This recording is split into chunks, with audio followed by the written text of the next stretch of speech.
there's a way in which some writers are sort of externally driven in that they have specific ideas that they want to get across. And Le Guin was like this. She was engaging with certain ideas. She was trying to say certain things.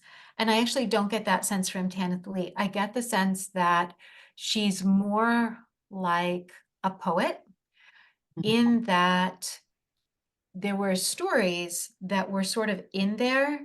And it's the primary thing is the story. It's the story getting out. It's less of an engagement with some sort of external idea or philosophical I think she concept. was more viscerally, she's more visceral in her writing, I'd say, Mm, and heightened emotion.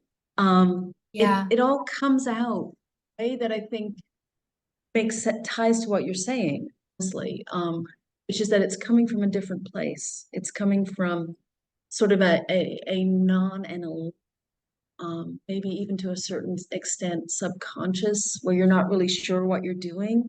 There's some story. I looked at a review recently.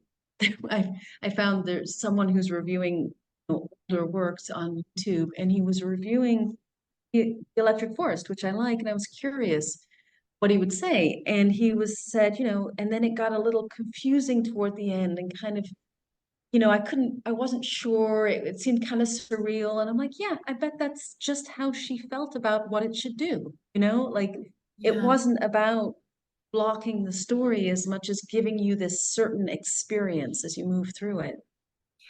And she also does that through language, right? Yes, Because her absolutely. language is so rich. And I think honestly, that was one of the things that really attracted me to her stories right from the beginning, that her language was dark, rich, poetic. It's sort of like a big, beautiful chocolate cake, right? And Mm-hmm. yet at the same time, there's stories in there. And actually, now that I think about it, I hadn't thought of it before, but I bet Catherine Valente has also been influenced by her because there are stories within stories. And so the other Oh, thread that's coming through her is the 1001 Nights, yes. right? Yes. Yes, And absolutely. so um, there are always narratives within narratives. There are different people telling stories, and the story is different from different perspectives. And especially in her fairy tales, she's switching the perspectives. Like if someone else tells the story, then if the Wicked I Stepmother love tells that. the story, it's going to Yeah. be different.